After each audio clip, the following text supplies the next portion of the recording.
I'm gonna tell you 5 things that really piss me off about the iPad no one wants to talk about because it's Apple.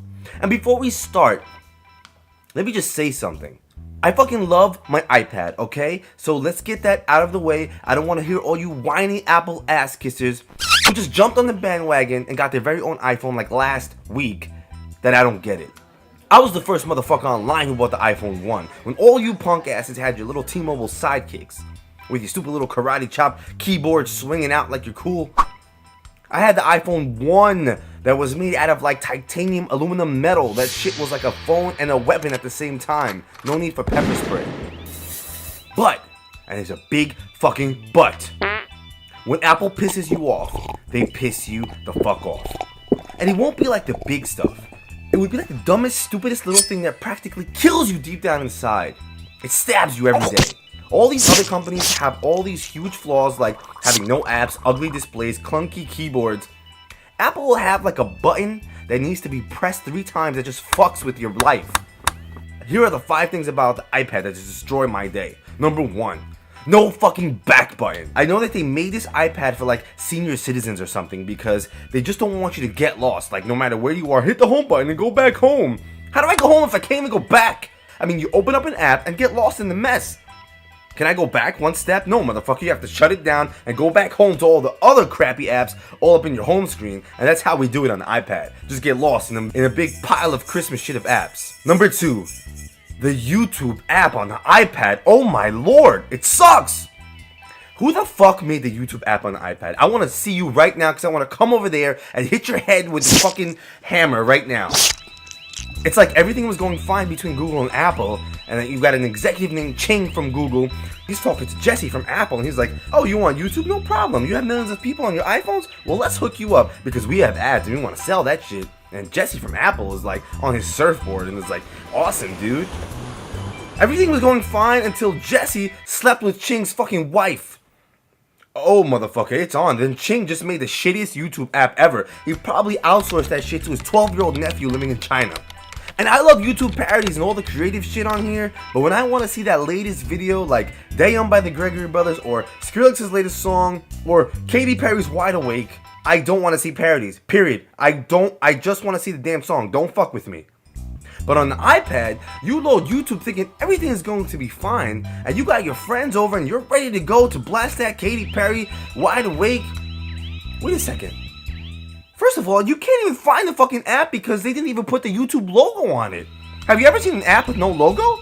I mean, some apps have a letter like a T or like an A. This fucking app has a blank TV screen from the 1930s. Explain that shit to me. Back to what I was saying. You go looking for Katy Perry's Wide Awake. That's it. Katy Perry Wide Awake. That's all I want. Don't give me nothing else. Type it in. Type it in.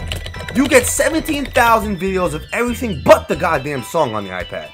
Look, I love parodies, but right now, I just want the original video. I don't want no fucking drum cover. I don't want no 12-year-old girl singing. I don't want nobody dancing to the goddamn song. I want Katy Perry Wide Awake. Katy Perry in the flesh, butt naked, on the screen, singing Wide Awake. Nothing else. It's like Google filtered out all the good videos from the shitty videos on YouTube and made sure that the YouTube app on the iPad only has access to the shitty videos. Thank you, YouTube. And Ching, you know, he's my boy from Google. He's like, Apple, give them those shitty videos. Fuck them. You don't remember Jesse? What he did to me? And then when you finally find the video you want, it took you long enough. You're all soup now. Let's go to number 3. You want to check out other videos from the user, or you want to click the comments. Well, guess what? The search bar is right next to it, and if you come 1 foot closer to that fucking search bar, I mean, you accidentally hit that search button because your fingers are not the size of a 12-month-old baby, it just clears out everything on your screen. It's gone. Poof. It just poof. It's like you think I did some magical, insane one-button hack on the iPad. I'm not a hacker. I don't even know what happened. Number 4. Okay, I don't know about what Apple thinks a web browser is, but from my understanding, you're supposed to look up websites. You type the damn website up, .com, and you go to the website. Instead, on the iPad, once you load your browser, it automatically forces you to do a Google search. I love Google, but I don't want to do a Google search right now. It's as if Google didn't fuck Apple over enough with their YouTube app. Now they're fucking them with the Safari app. All I want to do is type in a website. I mean, I'm not 80 years old. I know the name of the website I want. I know how to spell it. You're still going to make me Google that shit? Now you just added more useless steps. Thank you, Apple. Number 5. I mean, if you're like most of us, you go visit the App Store to install multiple apps. You go to get your fix. You check out what's new. Okay, cool. I see like 10 new apps I want to download. You gotta install your first one, and you have to enter your password. Fuck! And then you're taken back to your home screen. Fuck! Now you have to flip back to the screen that has the App Store icon, reload it, go find that second app you wanted again, click install, and then send you back to the home screen again. Damn!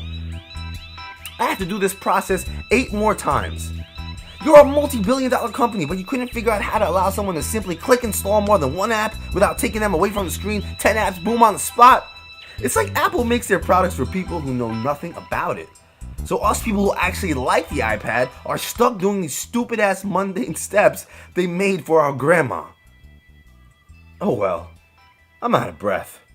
Whew. Still love Apple. And the iPad, can't live without it. See you guys in the next video.